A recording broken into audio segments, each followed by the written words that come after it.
Hi viewers, welcome to our channel. ప్రస్తుతం మనతో పాటు భరద్వాజ్ గారు సీనియర్ జర్నలిస్ట్ వాడితో ఒకసారి మాట్లాడదాం. సార్ నమస్కారం. సార్ నమస్తే. సార్, చిలుకూరి బాలాజీ టెంపుల్ ప్రధాన అర్చకులు రంగరాజన్ గారి పైన కొంతమంది 20 మంది వరకు కూడా మన రామరాజ్య సంస్థ వ్యవస్థాపకులు దాడి చేయడం అనేది ఇప్పుడు రాష్ట్ర వ్యాప్తం కూడా సంచలనంగా మారింది. పొలిటికలైజ్ తీసుకొని పొలిటికల్ గా కూడా అంటే ప్రభుత్వాన్ని విమర్శించే విధంగా కూడా చూస్తున్నాం. అసలు ఎవరు వీళ్ళు, ఎందుకు ఈ విధంగా దాడి చేశారు, మరి ఏం జరిగింది, మరి దీని గురించి మీరేం చెప్తారు? అంటే రామరాజ్యం అనే పేరుతో ఒక ఒక గ్యాంగ్ ఏర్పడింది. అంటే వీళ్ళ ప్రధాన ప్రతిపాదన ఏంటంటే మత పరిరక్షణ కోసం, హిందూ మత పరిరక్షణ కోసం ఉన్నటువంటి ఈ వ్యవస్థలు ఏవి కూడా పనిచేయవు. కాబట్టి మతానికి మత పరిరక్షణ కోసం విడిగా ఒక సైన్యం కావాలా, ఆ సైన్యాన్ని నిర్మించాలి. ఆ సైన్యాన్ని నిర్మించే బాధ్యత ఆలయ పూజారులు తీసుకోవాలి. ఆలయాలు యుద్ధ శిక్షణ కేంద్రాలుగా మారాలి. క్షత్రియులని గుర్తించి ఇక్ష్వాకు వంశంతో సహా ఉన్నటువంటి క్షత్రియ వంశస్థులని గోత్రాల వారీగా గుర్తించి వారి నుంచి ఆర్మీలోకి రిక్రూట్మెంట్ చేసే బాధ్యత కూడా పూజారులే తీసుకోవాలి. ఈ దేశంలో ఆలయాలకు ఉన్నటువంటి భూములకి రక్షణ లేదు. దేవాలయ భూముల్ని అన్యాక్రాంతం అయిపోతున్నా కానీ ఎవరూ పట్టించుకోవడం లేదు. కోర్టులు కూడా ఈ విషయంలో సీరియస్గా వ్యవహరించడం లేదు. దుష్ట శిక్షణ, శిష్ట రక్షణ అనేటువంటి కార్యక్రమం కోర్టులు, పోలీసులు కూడా చేయటం లేదు. కాబట్టి కోర్టుల్ని, పోలీసుల్ని కంట్రోల్ చేయాల్సినటువంటి పరిస్థితి ఉంది. వాళ్ళకి చట్టపరమైనటువంటి రకరకాల వెసులుబాట్లు ఉన్నాయి. ఆ వెసులుబాట్లన్నిటినీ కంట్రోల్ చేయాలి. దీనికి సంబంధించి ఇమ్మీడియట్గా చట్టాల్లో మార్పులు చేసి లొసుగులు లేకుండా చట్టాలు చేయాల్సిన అవసరం ఉంది. పరాయి మతస్థులు వాళ్ళ మసీదుల్లోనూ చర్చిల్లోనూ కూడా హిందూ మతాన్ని ఎలా ఇబ్బంది పెట్టాలి, హిందూ మతం అమ్మాయిలను ఎలాగా చేయాలి, లేకపోతే హిందువులను ఎలా చంపేయాలి అని తర్ఫీదు చేస్తున్నారు. మరి వాళ్ళ నుంచి మన మతాన్ని, మన అమ్మాయిలని రక్షించుకోవటానికి మనం మన ఆలయాల్లో సాయుధ దళాలని శిక్షణ ఇవ్వటానికి ఏమిటి సమస్య అనేది ఆయన ప్రశ్నిస్తున్నాడు. ఇందులో భాగంగా ఆయన ప్రతి ఆలయాన్ని కలిసి, ఆ ఆలయ అర్చకుడిని కలిసి, అయ్యా మీ పేరేమిటి, మీ గోత్రం ఏమిటి, మీ ప్రవర చెప్పండి అని అడిగి వారి ప్రవర చెప్పించుకుని, చాలా అద్భుతంగా ఉందండి, మీరు మీ ప్రాంతంలో ఉన్నటువంటి హిందువులకు సంబంధించినటువంటి గోత్రనామాలు ఇవన్నీ విచారిస్తున్నారా? ఇందులో ఇప్పుడు రామాయణం జరగలేదు, లేకపోతే భాగవతం, భారతం ఇవన్నీ బూటకం అని మాట్లాడేస్తున్నారు చాలామంది. తప్పది. ఎందుకంటే ఆ గోత్రాలు, వశిష్ఠ గోత్రం కలిగిన వాళ్ళు ఉన్నారు. ఇప్పుడు ఇలా వాళ్ళున్నారు, వీళ్ళున్నారు, కాబట్టి అవన్నీ జరిగినాయని భావించాలి. ఇవి జరగలేదని చెప్పే వాళ్ళందరినీ కంట్రోల్ చేయడానికి వీళ్లతో ఒక దళాన్ని ఏర్పాటు చేయాలి. ఇలా ఇష్టం వచ్చినట్టుగా మాట్లాడుతున్నాడు ఆయన. ఈ మాట్లాడుతున్నటువంటి ప్రాసెస్ అంతా ఒక దగ్గర పెట్టి చూస్తే అతనికి ఈ దేశ చట్టాల మీద గౌరవం లేదు, ఈ దేశ రాజ్యాంగం మీద అంతకంటే గౌరవం లేదు. చాలా స్పష్టంగా అతను ప్రత్యామ్నాయ రాజ్యాంగాన్ని, ప్రత్యామ్నాయ వ్యవస్థని కోరుకుంటున్నాడు. దాన్ని సాధించటం సాయుధ పోరాటం ద్వారానే సాధ్యం అన్న పద్ధతిలో ఒక ప్రత్యామ్నాయ ఆర్మీని తయారు చేయాలనుకుంటున్నాడు. ఈ ఆర్మీ శిక్షణాలయాలుగా దేవాలయాలు ఉండాలని కోరుకుంటున్నాడు. అందుకోసం అర్చకులందరి మీద ప్రెజర్ తీసుకొస్తున్నాడు. ఈ దేవాలయ భూములన్నిటినీ పరిరక్షించి వాటిని కాపాడి వాటిని మత ఉద్ధరణ కోసమే వినియోగించాలి, ఇంకా దేనికి వినియోగించకూడదు అని కూడా ఆయన డిమాండ్. ఇలా ఆయన తప్పే ఉంది దీనిలో అనేది ఒక జనరల్ పాయింట్కి తీసుకొస్తున్నాడు. 2040 నాటికి భారతదేశంలో ఒక్క హిందువు మిగలడు, మొత్తం కూడా పరాయి మతస్థులు అయిపోతారు. కాబట్టి భారతదేశాన్ని కాపాడుకోవాల్సిన అవసరం ఉంది. రెండోది, ఈయన సిద్ధాంతం ప్రకారం ఈ సమస్త భూమండలాన్ని పరిపాలించేటువంటి హక్కు ఇక్ష్వాకులకి మాత్రమే ఉంది అని రాముడు రామాయణంలో చెప్పాడని ఈయన చెప్తున్నాడు.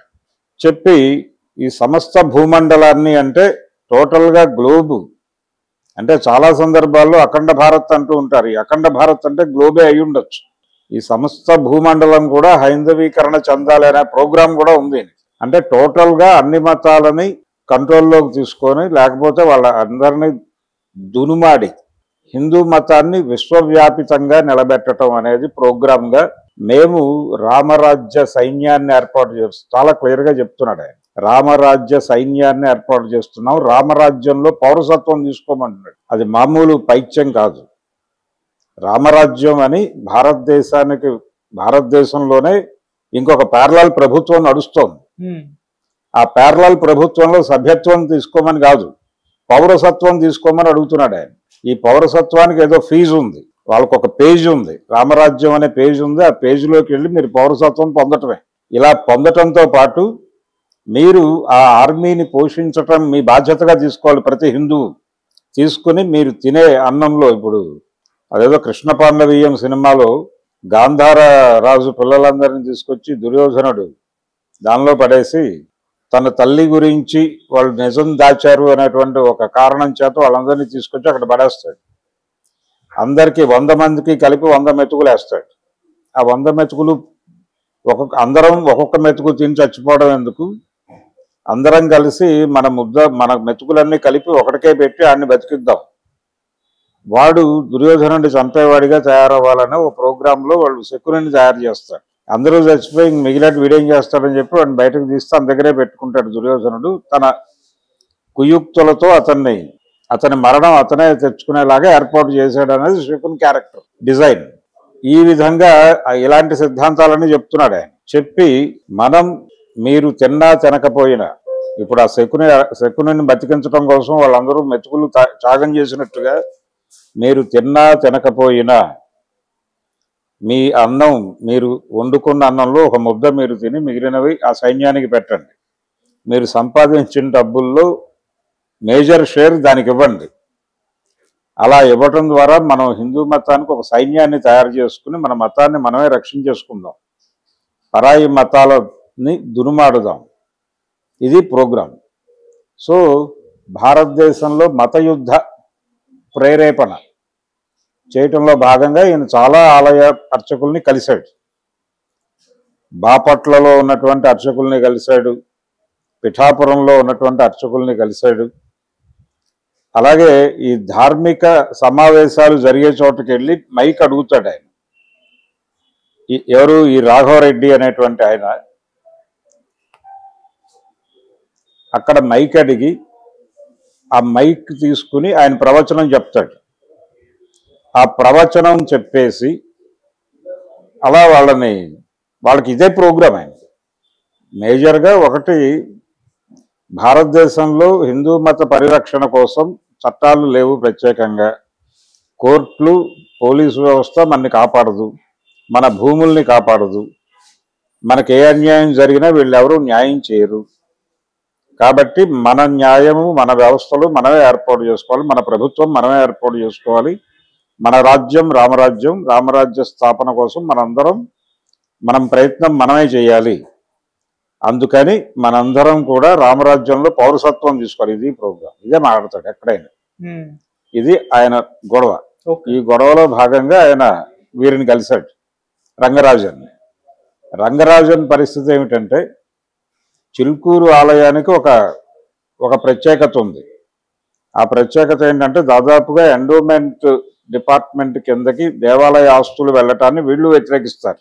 ఎండోమెంట్ వాళ్ళు గుళ్ళోకి రాకుండా ఉండటం కోసం హుండీ బయట పారేసినటువంటి చరిత్ర ఉంది వారి. 30/87 అని ఒక యాక్ట్ ఉంది, ఎండోమెంట్ యాక్ట్. ఆ ఎండోమెంట్ యాక్ట్ మీద యుద్ధం ప్రకటించినటువంటి ఆలయం చిలుకూరు బాలాజీ ఆలయం. ఈ ఎండోమెంట్ యాక్ట్ తీసుకొచ్చినప్పుడు, ఆ ఎండోమెంట్ యాక్ట్ తీసుకొచ్చినటువంటి ముఖ్యమంత్రి ఎవరు? 87లో నందమూరి తారక రామారావు గారు. ఆయన అనువంశక అర్చకత్వాన్ని, మిరాసీదారుల్ని ఒక కలంపోటుతో రద్దు చేశాడు.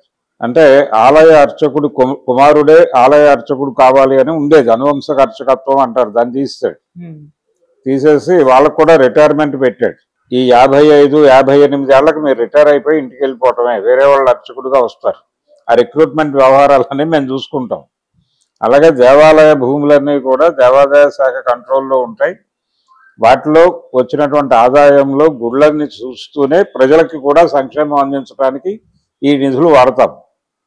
ఇలాంటి నిర్ణయాలన్నీ చేశాడు ఆయన. ఏది ఆ 30/87 యాక్ట్లో. ఓకే. ఈ అనువంశక అర్చకత్వం రద్దు, మిరాసీదారులు రద్దు అంటే ప్రతి ఆలయానికి తిరుమల దేవస్థానానికి ఉన్నంత ఆదాయం ఉంటుందన్నట్టుగా ఈయన భావిస్తున్నాడని ఎవరు ఎన్టీ రామారావు భావిస్తూ ఇలాంటి చట్టాలు తీసుకొస్తున్నాడని ఆయన మీద ఆ రోజుల్లో అర్చక సంఘాలన్నీ కూడా విరుచుకుపడ్డాయి. విరుచుకుపడటంతో పాటు నాకు గుర్తుండి ఆ రోజుల్లో ఇక్కడ అలంపూర్లో నరసింహస్వామి గుళ్ళో భీమసేనాచారి అనేటువంటి ఒక పూజారి ఆయన ఈ ఎండోమెంట్ అదే ఈ 30/87 యాక్ట్కి నిరసనగా గర్భగుడిలోనే గంటకి ఉరేసుకుని చనిపోయాడు. అది చాలా సెన్సేషన్ ఆ రోజుల్లో. అలా దాని మీద వెంటనే దాన్ని విత్డ్రా చేయాలని చెప్పేసి పెద్ద ఎత్తున ఆందోళన చేశారు. ఆయన పట్టించుకోలేదు. వారి ధోరణిలో వారు కొనసాగటంతో వీళ్ళు కోర్టులను ఆశ్రయించారు. కోర్టుల్లో చాలా సుదీర్ఘంగా నడిచింది ఆ పోరాటం. ఈ లోపల రామారావు గారు వెళ్ళిపోయారు. అది కూడా ప్రస్తావిస్తున్నాడు ఈయన. ఎవరు? ఈ రాఘవరెడ్డి.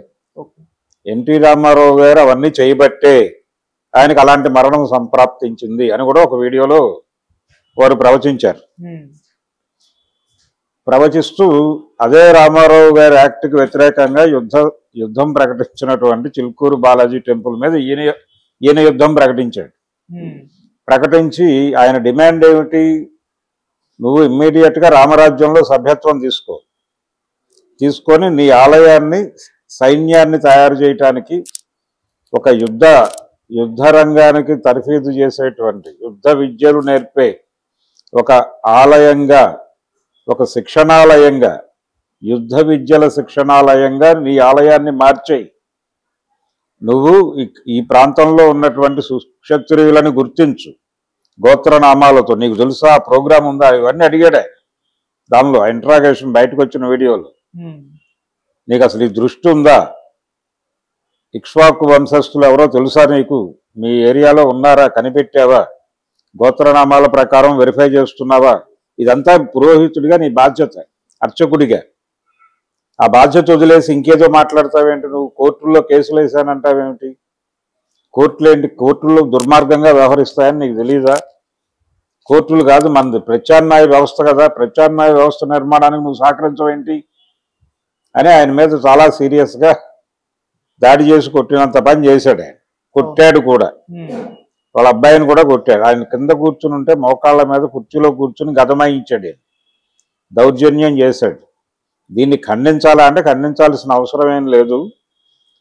అది మీరు ఇలాంటి ఆలోచన విధానాలని ఈ మధ్యకాలంలో వాంటెడ్గానే ప్రమోట్ చేస్తున్నారు. హిందూ మతం ప్రమాదంలో ఉంది అనే నినాదాన్ని జనంలోకి నాటడం ద్వారా ప్రభుత్వాలు ఏర్పాటు చేసి దాదాపు 15 ఏళ్లుగా పరిపాలన సాగిస్తున్నటువంటి పరిస్థితులు మనం చూస్తున్నాం. ఈ హిందూ మతం ప్రమాదంలో ఉంది అని చెప్పి హిందూ మతంలో ఉన్నటువంటి న్యూట్రల్స్ని తమ మతంలోకి తిరిగి, అంటే ప్రతి ఒక్క హిందువులోనూ పరాయి మతం మీద ద్వేషం పెరిగేలాగా, భయం పెరిగేలాగా చేయగలిగారు. ఎప్పుడైతే మెజారిటీ హిందువుల్లో, హిందూ మతం మెజారిటీ మతమే కానీ హిందూ మతంలో ఉన్న మెజారిటీ హిందూ మతోన్మాదులు కాదు, కానీ మెజారిటీని హిందూ మతోన్మాదులుగా మార్చే ప్రయత్నం జరుగుతున్న సందర్భంలో ఈ దేశంలో ఉన్నటువంటి మైనారిటీల్లో భయం మొదలైంది. సో మేము ఎలా బతకాలి ఈ దేశంలో అని చెప్పి వాళ్ళు దారులు వెతుక్కోవడం మొదలుపెట్టారు. ఈ గందరగోళపు పరిస్థితి దాపురించడానికి కారణం ఈ ఆలోచనని ప్రమోట్ చేసినటువంటి సంఘ్ పరివార్ చేసినటువంటి ఆడినటువంటి వికృత క్రీడ తాలూకా విశ్వరూపమే ఈ రాఘవరెడ్డి మాత్రమే కాదు, ఇప్పుడు వందలాది యూట్యూబ్ ఛానల్స్ కావచ్చు, అనేక సైన్యాలు, ప్రతి ఒక్కరూ ఒక్కొక్క సైన్యమే అలా ఏర్పడిపోయి రోజు ఎవరో ఒకళ్ళని టార్గెట్ చేసి వాళ్ళ మీద దాడి చేయటం ప్రోగ్రామ్గా పెట్టుకుని బతుకుతున్నారు వీళ్ళందరూ నిరంతరం. మొన్న ఈ మధ్య ఎవరో యాంకర్ ఏదో పొరపాటున ఒక మాట అంటే రామలక్ష్మణులు కల్పిత పాత్రలు అన్న ఒక మాట అన్నందుకు గానీ ఆవిడ మీద జరిగిన దాడి చూసాం మనం. ఇలా ఎవరు ఏం మాట్లాడినా దాడి చేస్తారు. ఒక సినిమా రివ్యూలో ఇలాంటి సందర్భమే రామాయణంలో జరిగింది అని నేనంటే నా మీద కూడా దాడి జరిగింది. తంగలాన్ సినిమా. సో ఇలాంటి పరిస్థితులు ఉన్నాయి. ఇప్పుడు వీటి వికృత శిశువే అతను.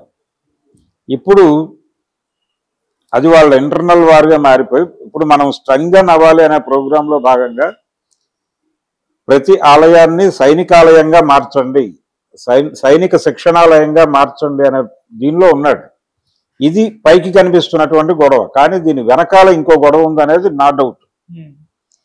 ఈ రాఘవరెడ్డి అనే అతను సెటిల్మెంట్లు చేస్తున్నాడు. సహారా ఇండియా గ్రూప్ వారి తాలూకా బాధితులు ఇతనికి అప్లికేషన్ పెట్టుకోవడం, ఆ డబ్బులు వెనక్కి ఇప్పిస్తాను నేనని చెప్పి ఒక డీల్ మాట్లాడుకుని అతను ఆ ప్రోగ్రాంలో ఉన్నాడు. కోర్టులకు వెళ్తే మీ సమస్యలు పరిష్కారం కావు, నా దగ్గరికి రండి నేను చూసుకుంటా, మన మతానికి సంబంధించి ఎవరైనా సరే నా దగ్గరికి రండి నేను చూసుకుంటా అన్న పద్ధతిలో పంచాయతీలు చేస్తున్నాడు అతను. ప్యారలల్ గవర్నమెంట్ రన్నింగ్, రామరాజ్యం రన్నింగ్. సో అందులో భాగంగానే నా అనుమానం నిజమైతే ఏదో రియల్ ఎస్టేట్ గొడవలో వచ్చాడు అతను ఎక్కడికి చిలుకూరు ప్రాంతంలో రియల్ ఎస్టేట్ విపరీతంగా జరుగుతున్నది మనకు తెలుసు.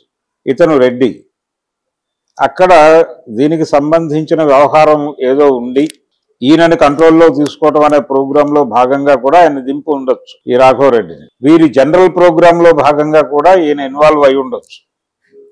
దీనిలో ఈ ఆలయ భూములన్నిటినీ ఒక చోటకి కన్సాలిడేట్ చేయటం అనే ప్రోగ్రాం ఉంది వీళ్ళకి. దానిని దేనికోసం వాడతారు అనేది వేరే గొడవ. ఈ క్రమంలో అనేక విషయాలు తవ్వుతున్నారు. పరాయి మతస్థులు మన దేశాన్ని దోచుకుంటున్నారు అని చెప్తున్నాడు ఆయన వీడియోల్లో.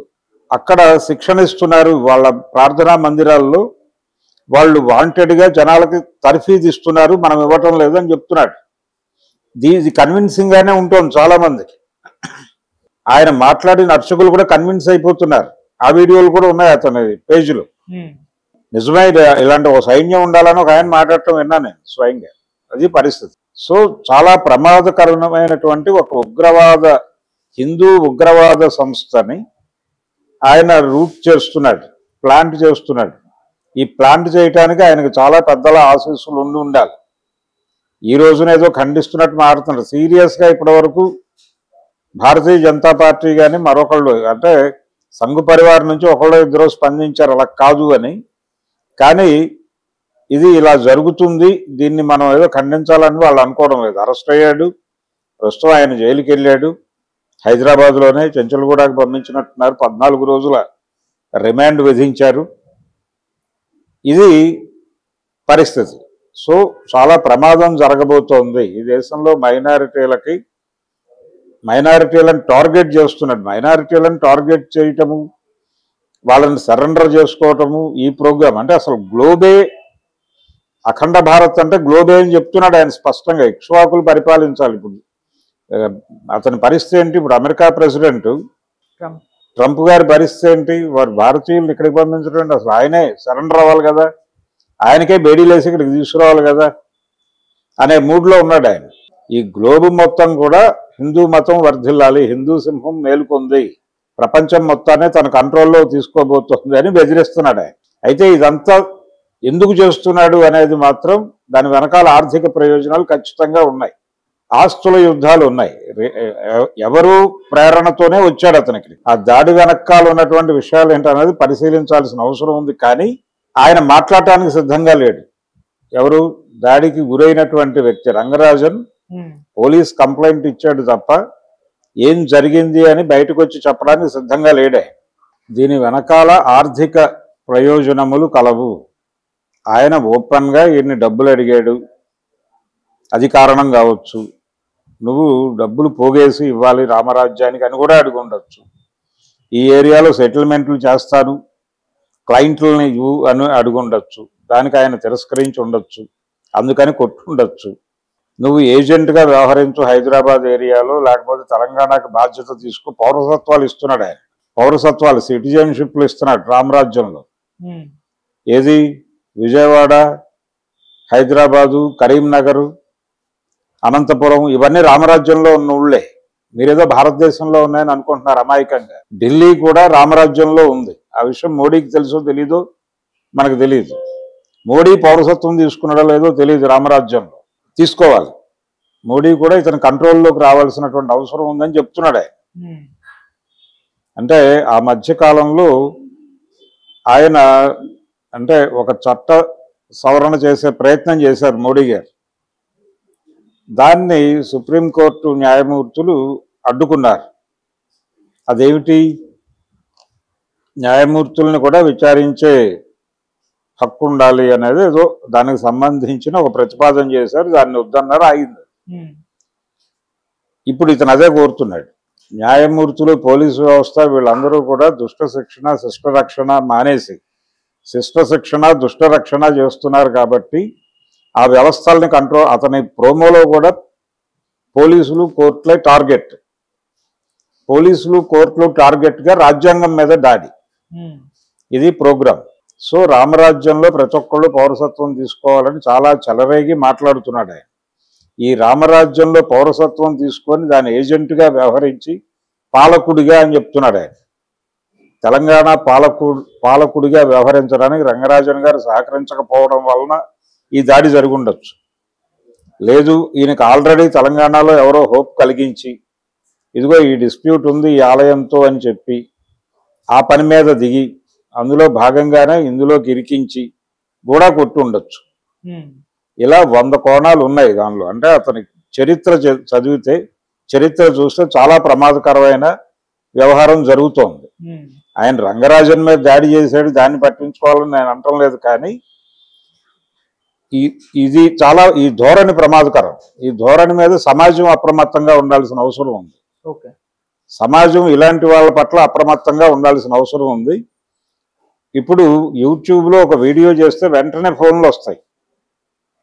ఫోన్లు వచ్చి మీరు ఆ వీడియో డిలీట్ చేస్తారా చేయరా, లేకపోతే ఏం జరుగుతుందో మీకు తెలుసా. ఇప్పుడు ఆయన బెదిరించాడు. అతను ఎవరిని బెదిరించాడు? రేపు ఉగాది లోపు నువ్వు ఏ విషయం చెప్పకపోతే ఆ తర్వాత ఎవరు రావాలో వారు వస్తారు, ఏం చేయాలో అది చేస్తారు, అప్పుడు ఆపడానికి ఎవరికీ సాధ్యం కాదని చెప్పాడు. వార్నింగ్.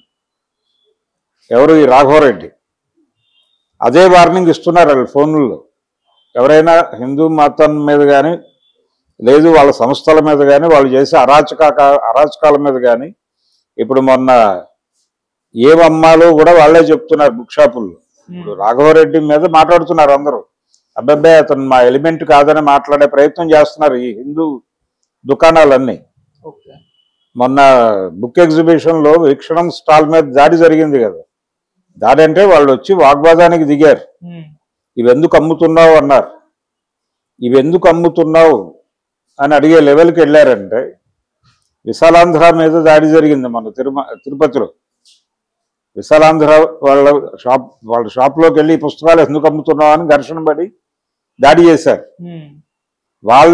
వాళ్ళని కూడా డిజోన్ చేసుకుంటుందా సంఘ్ పరివార్? అంటే వాళ్ళు ఒక ఉగ్రవాద మూకని పోషిస్తున్నారు. అందులో భాగంగా ఇది ఒక దళ నిర్మాణంలోకి వచ్చారు. మేము సాయుధంగా ఉంటామని చెప్తున్నారు. ఆయుధాలు పట్టుకుంటామంటున్నారు. ఆయుధాలు పట్టుకుని దాడులు చేస్తామంటున్నారు, దునుమారుతామని చెప్తున్నారు. సో వాళ్ళు ఈ లెవెల్కి వెళ్ళిపోయారు. ఇది నేను అనుకోవటం అయితే పక్క మతాలని భయపెట్టడం. అంటే వీళ్ళు ఇచ్చినటువంటి ఒక ప్లాట్ఫామ్ మీద ఇలాంటి శక్తులు అనివార్యంగా పుట్టేస్తాయి. దీనికి నైతిక బాధ్యత వహించాలి వాళ్ళు. ఎవరైతే ఈ దేశంలో మెజారిటీ మతం ప్రమాదంలో ఉంది అని చెప్పడం ద్వారా అధికారం అనుభవిస్తున్నారో వాళ్ళు నైతిక బాధ్యత వహించాలి ఈ కార్యక్రమానికి. కాబట్టి ఇది ప్రజల్ని టెర్రరైజ్ చేసేటువంటి కార్యక్రమం. ఒకవైపేమో దేశం మొత్తాన్ని కార్పొరేట్లకు కట్టబెట్టేటువంటి ప్రయత్నం చేస్తున్న వాడేమో ఇతనికి విలన్గా కనిపించడు, ఇంకెవరెవరో విలన్లుగా కనిపిస్తారు. ఇక్కడ ఉన్నటువంటి ఈ చర్చిల్లో ఉండే పాస్టర్లు వీళ్ళకి విలన్లు. అదే మాట్లాడుతున్నాడు అతను. కాబట్టి ఇలాంటి వీళ్ళని ప్రోత్సహిస్తారు. వాళ్ళు ఈరోజేదో అరెస్టు జరిగింది కానీ ప్రోత్సహిస్తారు. రంగరాజన్ గారు కూడా అతని మీద సీరియస్ ఎలిగేషన్లు పెట్టడానికి సిద్ధంగా లేడు. దాడి వరకే దాన్ని కన్ఫైన్ చేసి ఏదో పద్ధతిలో అతన్ని బయటికి వచ్చేస్తాడు. అతను ఒక అండర్స్టాండింగ్ ఏదో వస్తారు ఆ ఇష్యూకి సంబంధించి. ఆయన మీడియా ముందుకు రావట్లేదు రంగరాజన్. ఇప్పుడు కాదులేండి తర్వాత మాట్లాడదాం అని చెప్తున్నాడు ఎవరు అడిగినా. అంటే అది ఇంటర్నల్ వ్యవహారంగా చేసేటువంటి ప్రయత్నం ఏదో చేస్తున్నారు. కాబట్టి సమాజం హిందూ మతంలో పెరుగుతున్నటువంటి ఈ ఉగ్రవాదపు లక్షణాల పట్ల అప్రమత్తంగా వ్యవహరించాల్సినటువంటి అవసరం ఉంది. రామరాజ్యం అనేది చాలా ప్రమాదకరం అనే విషయం మనకి ఇప్పుడు అర్థం చేయించాడు ఆయన. కాబట్టి రామరాజ్యం అనే దారుణమైనటువంటి ప్రపంచం నుంచి ఈ ప్రపంచాన్ని కాపాడుకోవాల్సిన అవసరం ఈ ప్రజలకు ఉంది.